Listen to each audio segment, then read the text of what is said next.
No princípio, criou Deus os céus e a terra. Ponto.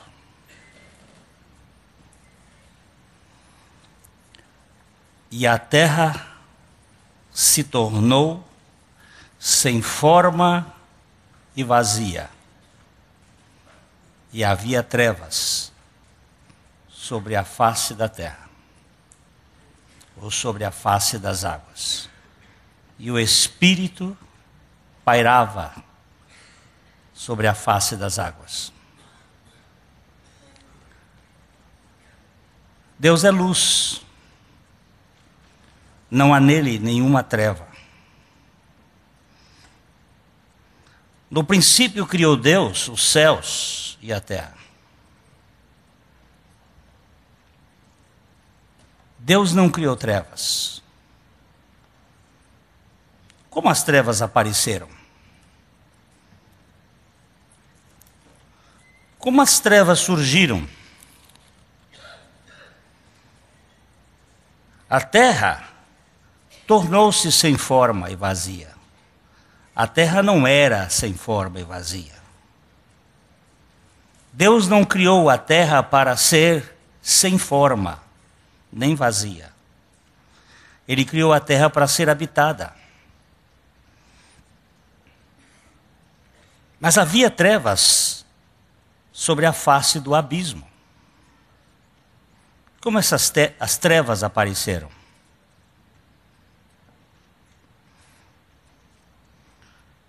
Antes desta criação, Deus criou um ser chamado Lúcifer, cheio de luz, feérico, iluminado, um querubim da guarda, cheio de luz. O sinete da perfeição, o mais belo entre os belos.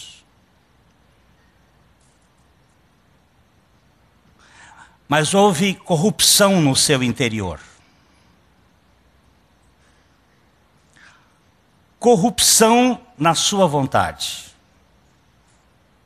Por alguma razão não explicável por nós, mas desejada por ele, ele não aceitou ser uma criatura e quis subir e sentar-se no trono de Deus. Este pecado é chamado de endógenos, autoproduzido.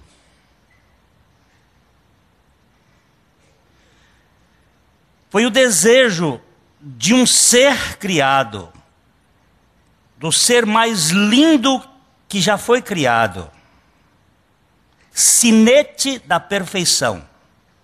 Essa é a expressão que o profeta Ezequiel fala dele, no capítulo 28. Era luz pura, na sua beleza, iluminado. Mas ele não quis ser menor do que Deus. Ele não aceitou estar naquele patamar de criatura. Ele quis ser o Criador. Por necessidade lógica, eu quero dizer para os meus irmãos que o Criador não pode ter princípio. Porque se ele tiver princípio, ele terá sido criado. E se ele for criado, ele não será o Criador. Ele será uma criatura. Por necessidade ontológica, o Criador não tem origem. Ele é eternamente. Porque se ele tiver origem, ele será existente. E se ele for existente, Ele teve um começo. O Criador foge da nossa cabeça, porque nós somos criaturas. Eu não posso explicá-lo. Eu não posso entendê-lo. Ele está além, muito além da nossa compreensão. Nenhuma criatura pode entender o Criador. Mas Lúcifer era um anjo. Ele está no plano de outra dimensão que não a nossa. A nossa dimensão é tridimensional. Eu tenho altura, eu tenho comprimento e eu tenho largura. Eu tenho 3 dimensões.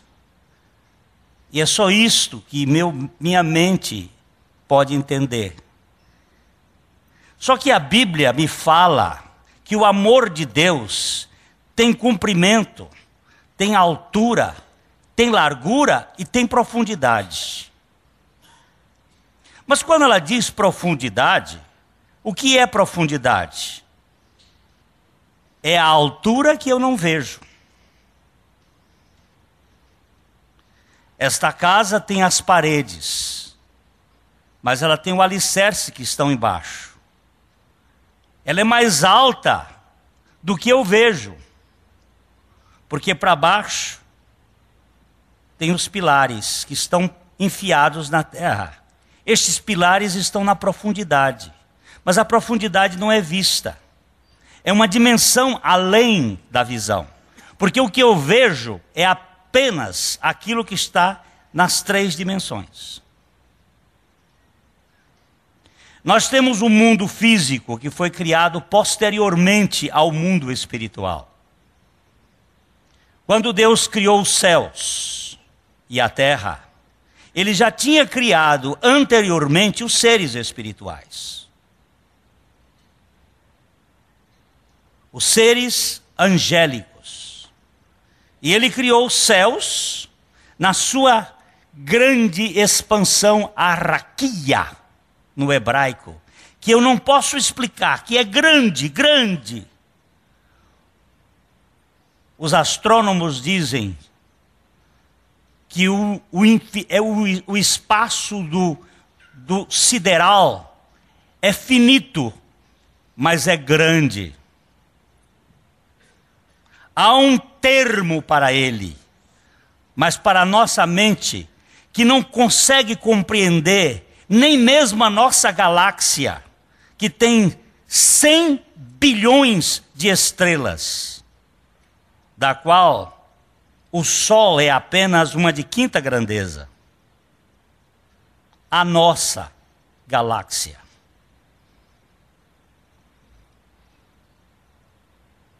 E nesta imensidão da raquia estão 100 bilhões de galáxias iguais à nossa ou maiores do que a nossa. É grande, é muito grande, mas tudo isso é muito menor do que o seu Criador. Ele é o absoluto, é o infinito inexplicável, é a origem, é o Criador de tudo, e que criou um ser maravilhosíssimo, Lúcifer, cheio de luz, que não se conformou em ser criatura. Este pecado autoproduzido, hoje me perguntaram, Glênio, Satanás pode ser salvo? Eu disse não. Infelizmente não. Porque ele não tem arrependimento.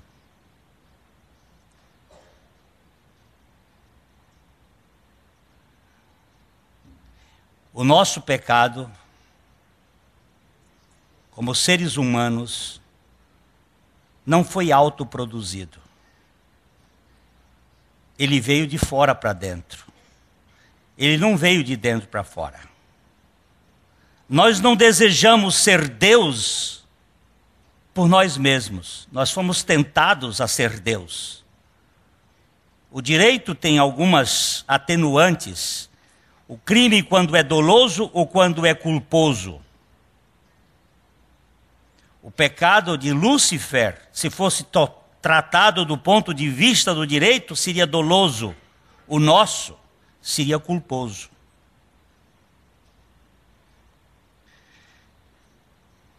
No princípio criou Deus os céus e a terra. Mas a terra se tornou sem forma e vazia. Por quê? Porque houve uma catástrofe. Que catástrofe foi essa?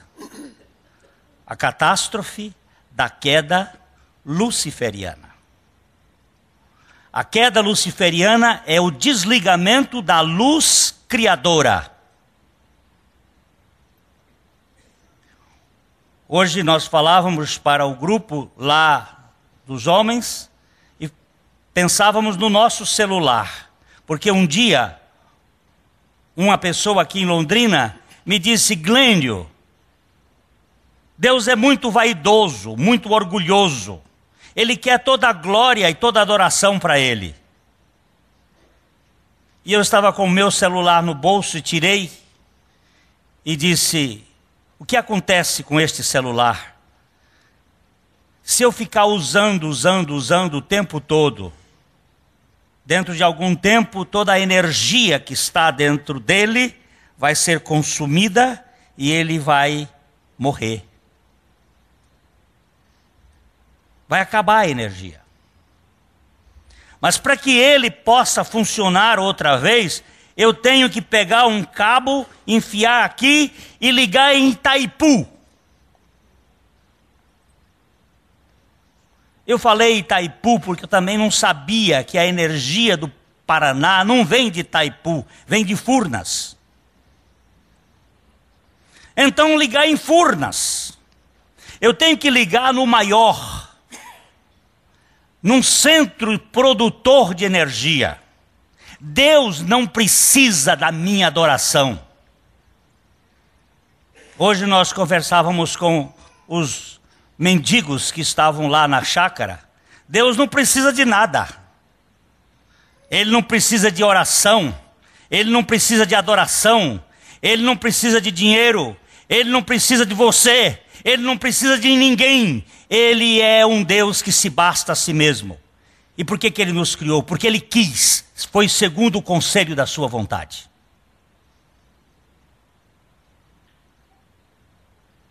E esse Deus,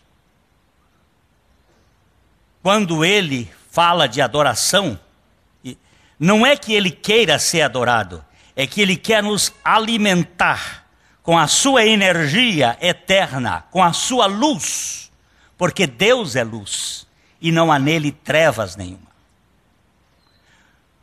Quando se desliga da luz, da energia, a nossa vai morrendo, vai acabando. Se nós nos ligarmos à energia dele, ela vai nos mantendo. O pecado de Lúcifer foi cortar da energia da luz divina, a luz que produziu a luz. E então entrou no mundo o sistema das trevas. Trevas é a ausência de luz. Só existe essa bipolaridade. Luz, trevas. Antes que as trevas existissem, havia luz. Mas com a queda luciferiana, entrou no mundo o sistema das trevas. E Deus começa a restaurar o sistema da criação. No verso 3 de Gênesis, nós temos agora a nova ação divina. 3 de Gênesis é onde Deus começa a fazer a restauração do reino das trevas. Gênesis 3, 1:3. Disse Deus: haja luz, e houve luz. Haja expanda-se a luz no meio das trevas. As trevas existiam. Deus é luz. Esse haja não significa crie-se a luz, mas expanda-se a luz no meio dessas trevas luciferianas sobre o abismo e sobre o caos. E aí começa o processo restaurador de Deus. Haja luz. Verso 4. E viu Deus que a luz era boa, e fez separação entre a luz e as trevas. A luz é boa. As trevas não têm complemento. E viu Deus que a luz era boa, e fez separação entre a luz e as trevas. Isto no reino físico, que explica o reino espiritual. Há umas trevas que reinam sobre este mundo. Quem não está na luz, está nas trevas. Mesmo que veja com os olhos a luz do sol ou a luz elétrica, quem não tem Jesus Cristo vive nas trevas. O projeto de Deus é nos transplantar do império das trevas para o reino do Filho do seu amor. Eu não estou dizendo quem é batista, quem é católico, quem é protestante, quem é evangélico, quem é espírita. Eu estou dizendo que quem não tem Jesus Cristo vive nas trevas.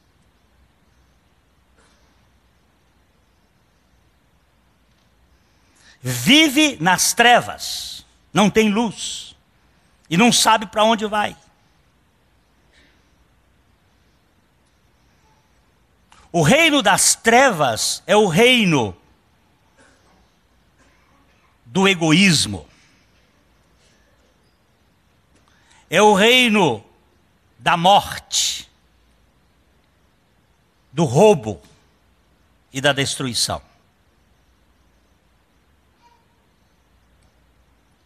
Jesus disse que o ladrão vem somente para roubar, matar e destruir.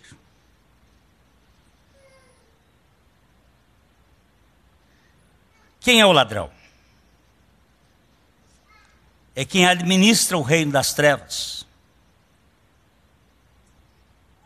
Nenhum filho da luz rouba. Nenhum filho da luz mata. Nenhum filho da luz destrói. Quem rouba, que mata e destrói, são os filhos das trevas. São os filhos do diabo.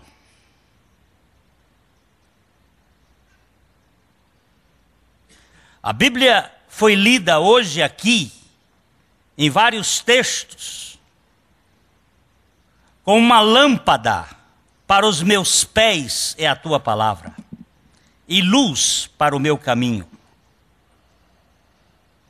Eu não preciso ter uma luz muito longa para ver.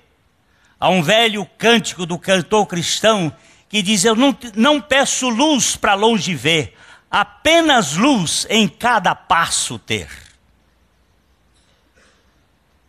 Eu não preciso de luz para distâncias, eu preciso de luz agora.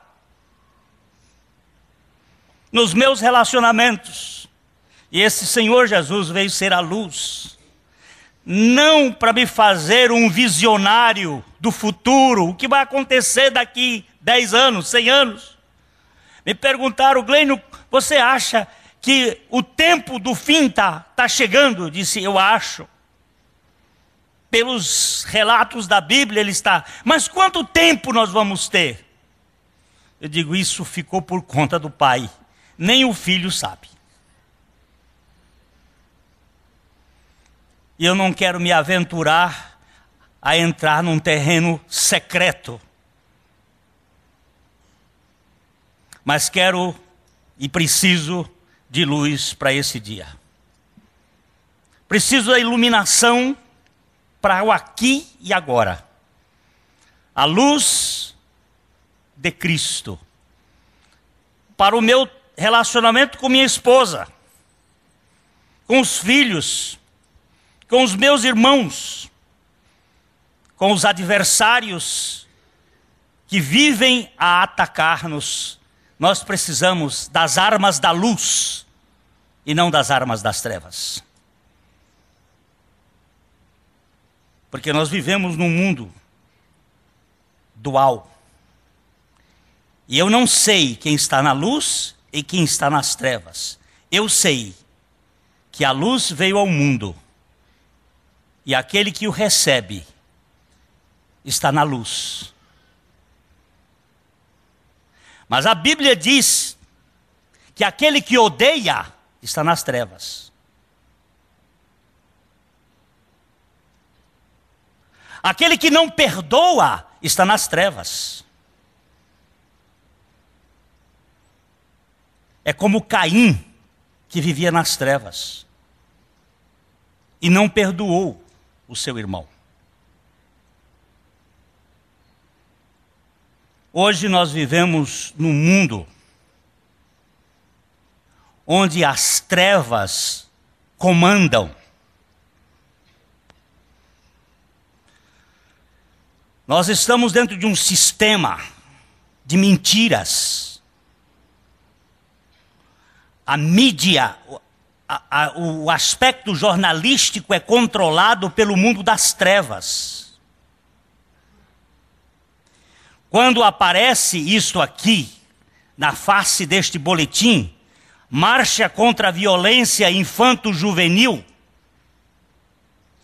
falando que lá na Europa agora estão preparando os pacotes para a Copa de 2014.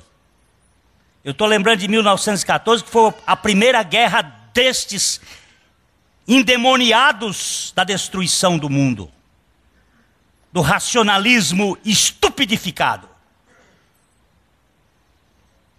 E 2014 vai ter uma Copa no Brasil que não tem nem condição de produzi-la, porque as nossas autoridades não estão cumprindo com nenhum dos cronogramas estabelecidos. Já estão gritando, devolvam a Copa para a Inglaterra. Ela tem condições. Mas os interesses econômicos vão fazer funcionar a mentira da enganação, como foi a grande mentira do jogo Santos e Corinthians hoje, para manter as pessoas iludidas em cima de mentiras. E a gente enganados pensando que estamos nos divertindo com pão e circo. Enquanto eles estão preparando turismo sexual e já preparando crianças de 8 anos para terem 11 anos, virgens, custando R$7.000 uma relação com uma criança dessa, para dar dinheiro à paz. Isso é trevas. Isso é poder das trevas.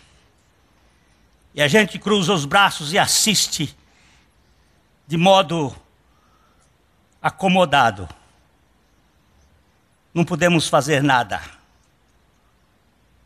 Eu sei que uma formiga tem muito pouco poder, mas uma pessoa pode morrer de uma mordida de uma formiga. Basta que ela seja alérgica.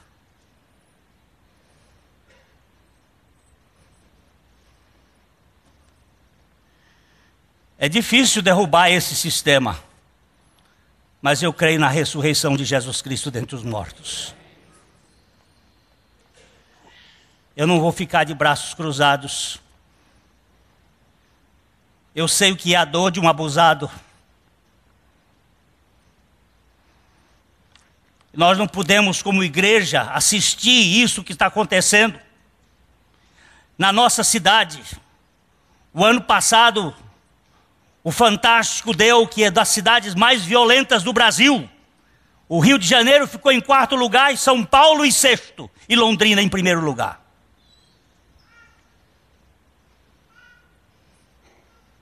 Isso em relação a número de habitantes.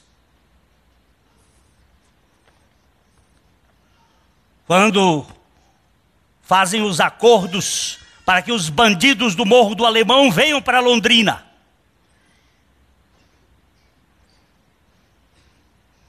Debaixo da barba dos chamados políticos que nós elegemos. Essa democracia é hipócrita e mentirosa. Agora, se eu não tiver mais indignação, que Deus me leve. Eu não quero viver nesse mundo sem indignação. A assistir nessa cidade uma pessoa ser baleada numa esquina de uma rua por causa de um maldito de um relógio. Onde tem o receptador apadrinhado pelos poderes do governo.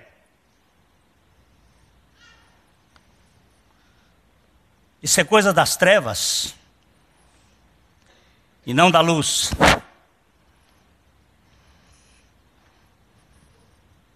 Mas nós temos um evangelho da luz. E essa igreja não pode ficar aí assistindo de camarote. Eu quero ver na quarta-feira, às 18h30, ali no monumento da Bíblia. Quem é que tem cara para levantar a cara? Porque quando a Dô está lá no bairro do União da Vitória, é longe, são os favelados, está longe. Quando está lá no bairro seguinte, é lá longe. Quando está na quadra seguinte, é lá longe. Quando está na casa do vizinho, também é longe. Mas quando chegar na sua casa, aí vira vítima.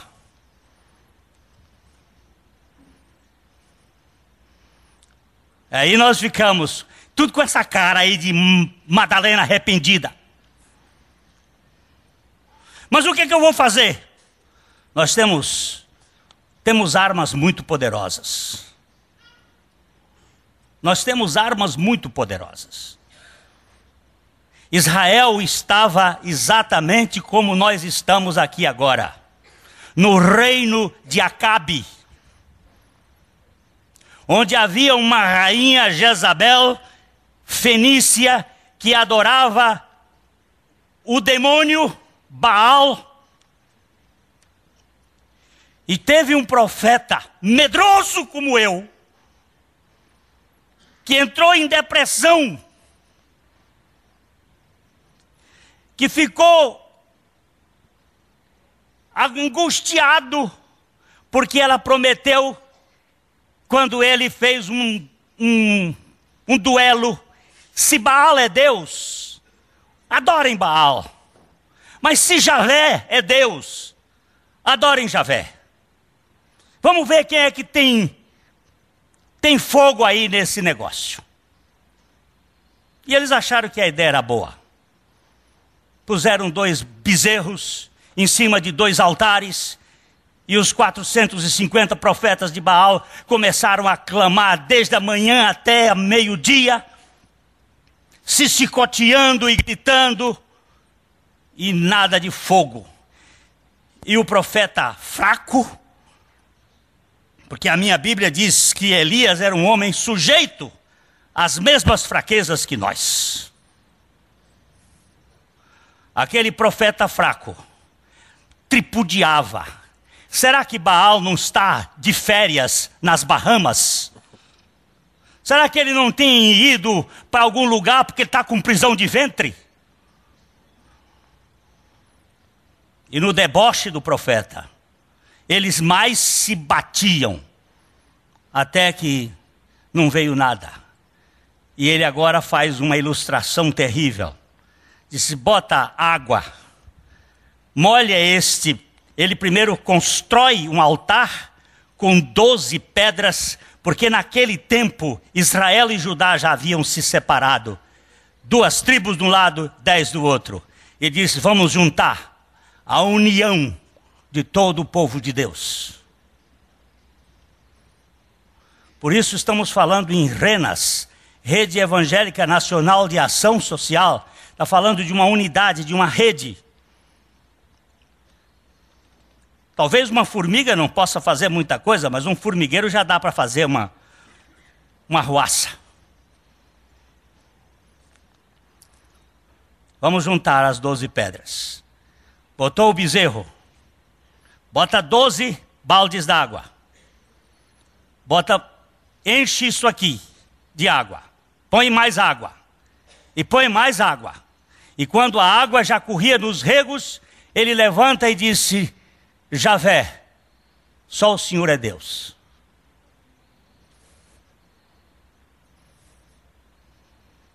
Manda fogo. E o fogo lambeu a água, lambeu as pedras que elas se tornaram como cal. Aí o povo disse, é ele. Ele disse, então vamos matar esses profetas de Baal aqui. E não ficou um.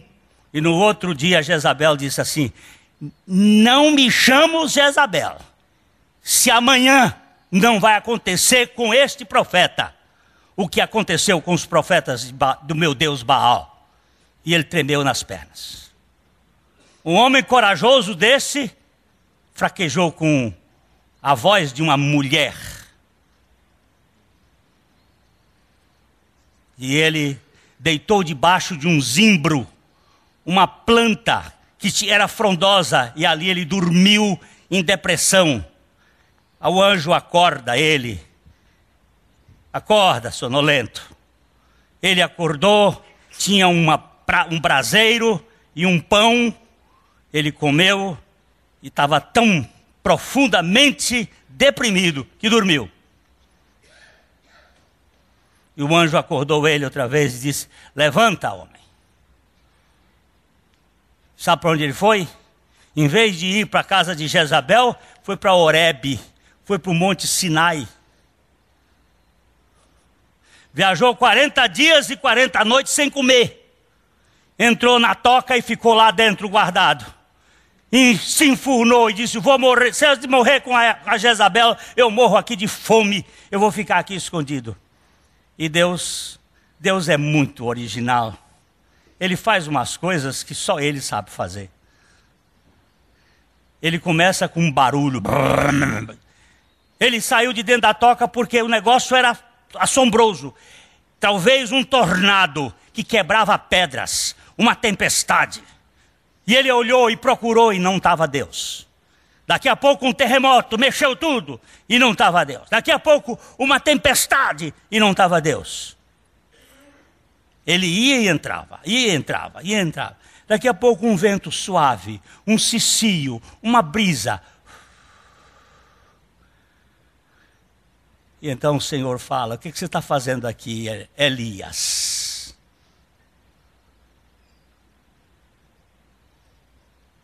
Vai. Eu estou contigo. Eu estou sozinho. Eu tenho 7.000 em Israel que não se dobraram diante de Israel, de Baal. Eu tenho o meu remanescente. Eu não luto com a maioria. Eu luto com os remanescentes. Deus não vai fazer a obra com grandes exércitos. Ele sempre pega um punhado.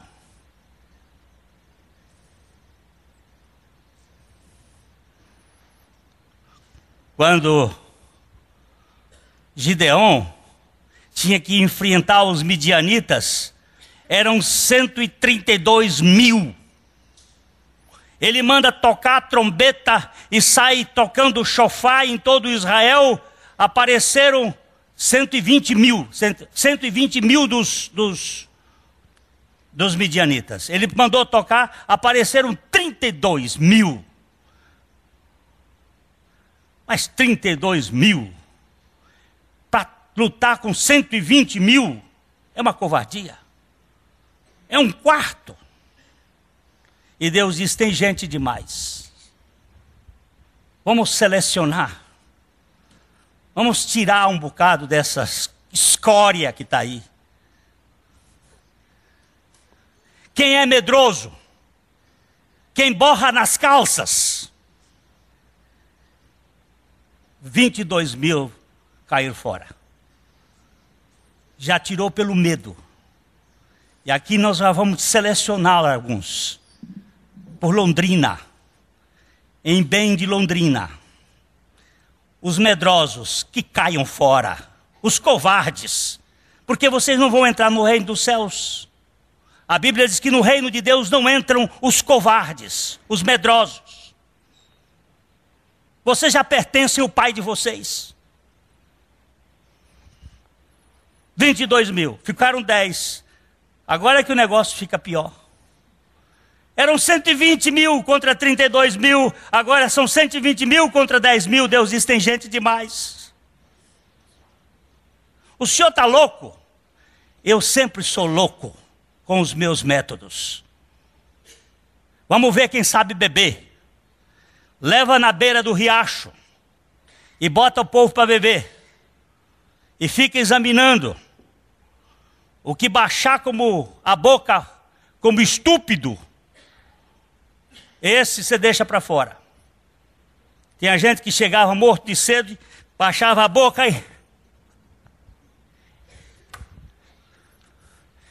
e Gideão só olhando e contando. Ele tinha um laptop lá e ele estava só anotando. Só 300.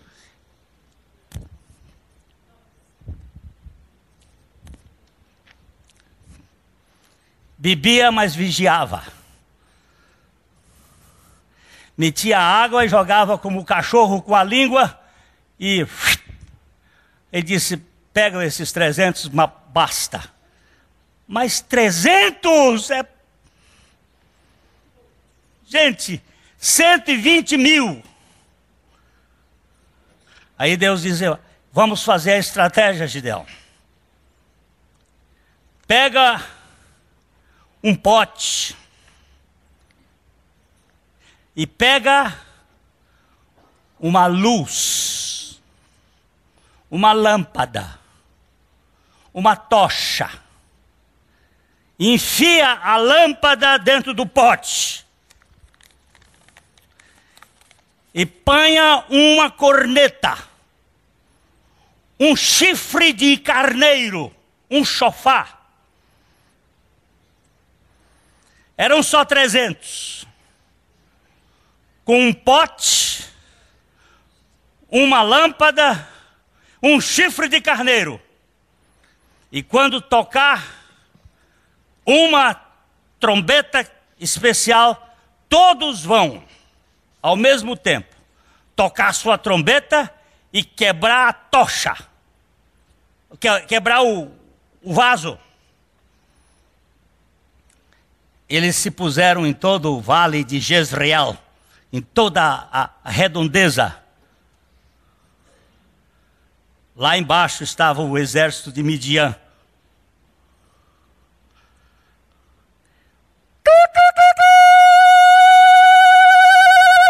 Pá! Aquele mundo de tocheiro ao redor. Não tinha nenhuma arma. Não tinha nenhuma flecha. Não tinha nenhuma espada. Só tinha o Jeová Sabaoth, o Deus dos exércitos, o Senhor dos exércitos, lutando. E de repente, os midianitas acordam e pegam as suas espadas e no escuro, nas trevas, um mata o outro. Quando amanheceu o dia, tinha 120 mil corpos.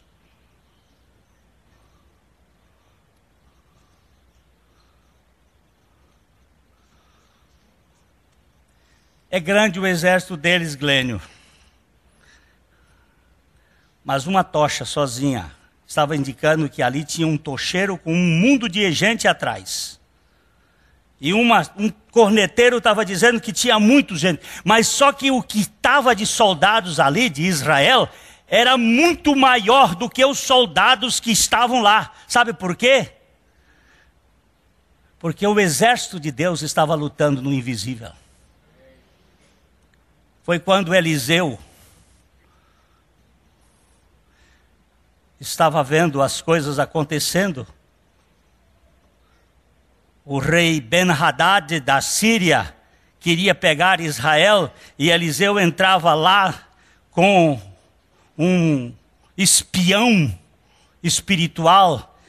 Ele entrava na casa e via tudo. Ele tinha um sistema secreto. Não tinha nada disso ainda. Mas o Espírito Santo continua sabendo das coisas e trazendo revelação para Eliseu. E Eliseu diz: não vai por aqui, meu pai. Não vai por aqui, seu rei. E Acasias ia fazendo o que o rei Eliseu mandava fazer. Aí, de repente, o Ben-Hadad soube que era Eliseu, que tinha o sistema secreto, que sabia tudo o que ele fazia. Disse: vamos cercar o profeta e vamos acabar com ele. Chegaram lá com um grande exército. Acorda de manhã cedo. Geazi, o moço, disse: meu pai, a cidade está cercada e há um exército muito grande.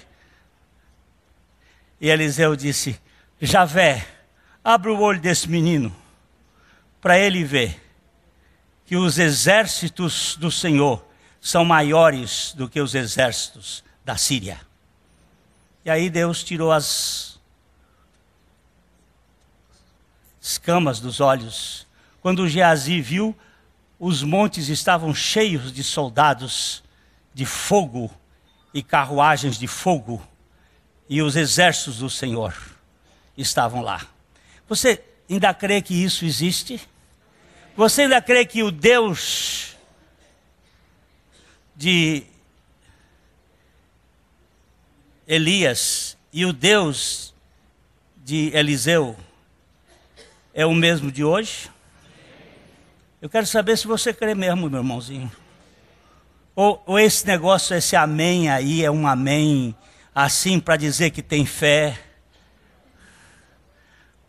Você crê que esse Deus de Eliseu, o Deus de Elias, continua sendo o Deus da luz e o Deus que quebra as trevas e dissipa as trevas? Então, Primeira Igreja Batista em Londrina, irmãos da internet em milhares de lugares, vocês são os tocheiros. Nós somos membros desse exército de Deus. Nós temos uma arma muito poderosa. Elias orou.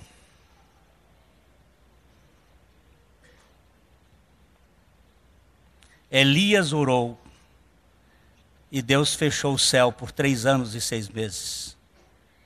Elias era o profetinha fraco.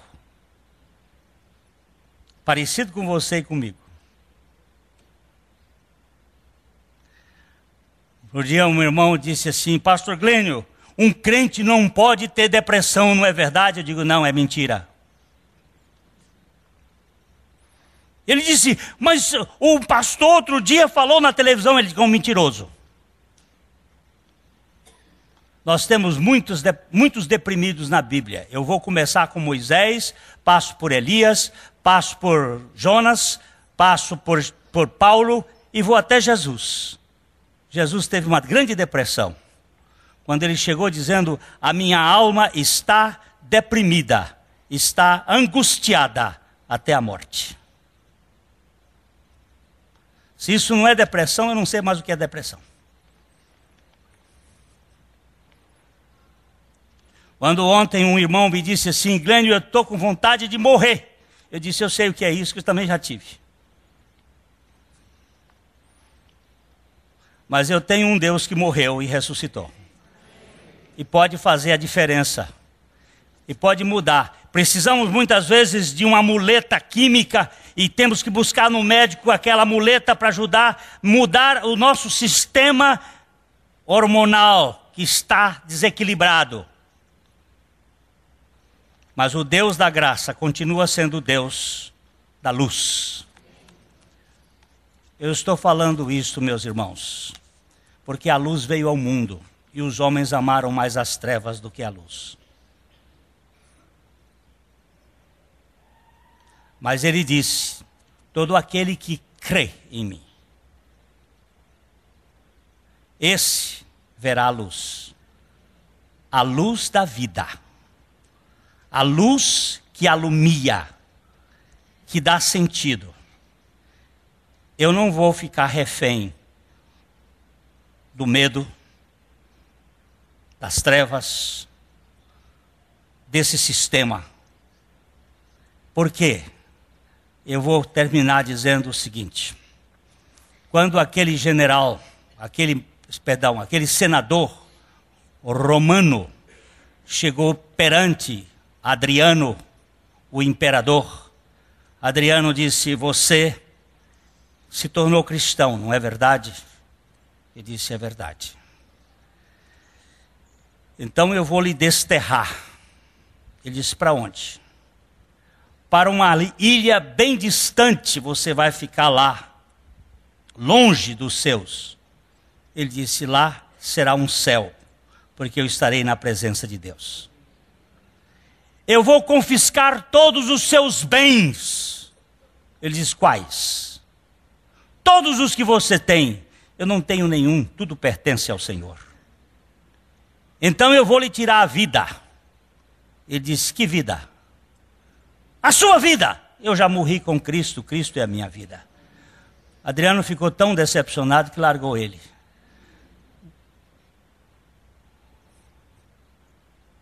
Não dá para matar um cristão. Não dá.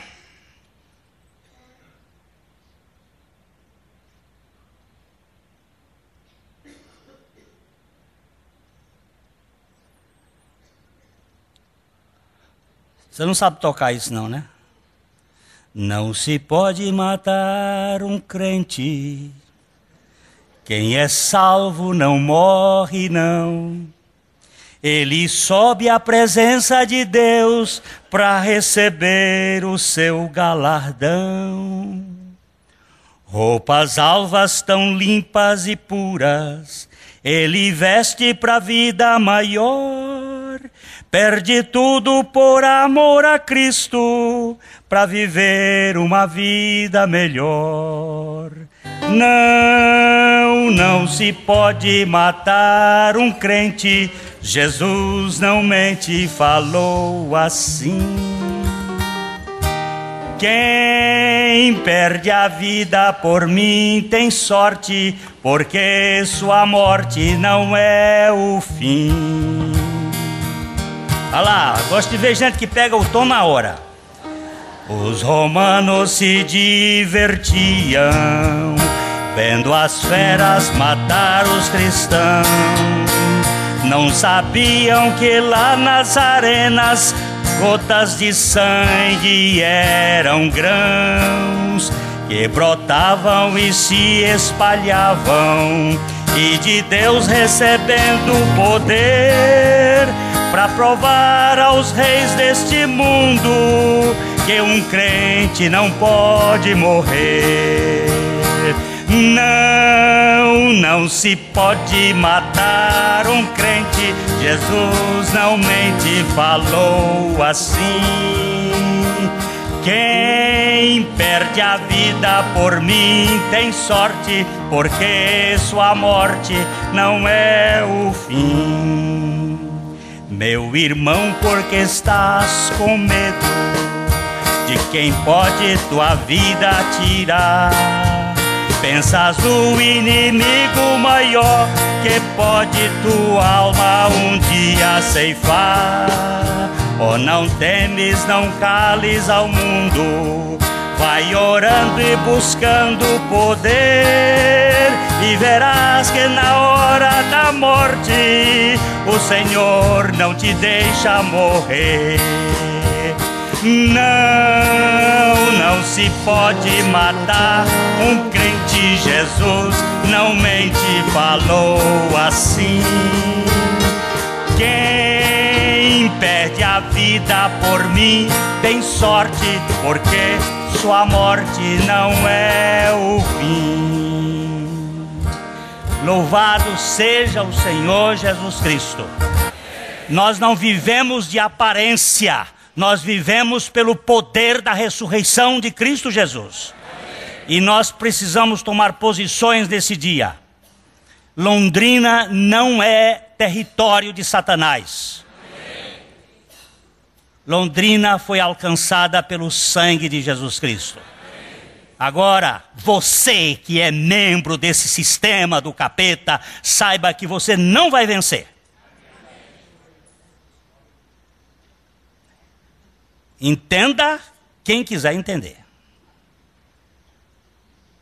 Se matar um crente, vai surgir mais gente levantando, porque gotas de sangue são grãos que vão brotar para que vidas sejam proclamadoras do Evangelho de Jesus Cristo.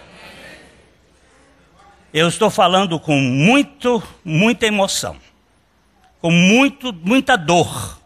Essa semana eu não consegui dormir. E a luta é grande, mas maior é aquele que reina nesse mundo. Não existem dois deuses no mundo, só existe um. Esse Deus chama-se o Deus Altíssimo. Satanás não é Deus. Satanás é uma criatura. E Satanás está sob o poder de Jesus Cristo. A mensagem que você acabou de assistir faz parte do Ministério de Comunicação Palavra da Cruz. Temos um grande acervo de estudos bíblicos em áudio e vídeo. Distribuímos também, gratuitamente, o jornal mensal Palavra da Cruz. Entre em contato conosco pelo fone fax 0 operadora 43 3322 3037 ou pelo e-mail com@palavradacruz.com.br. Visite-nos também pelo site www.palavradacruz.com.br. Graça e paz.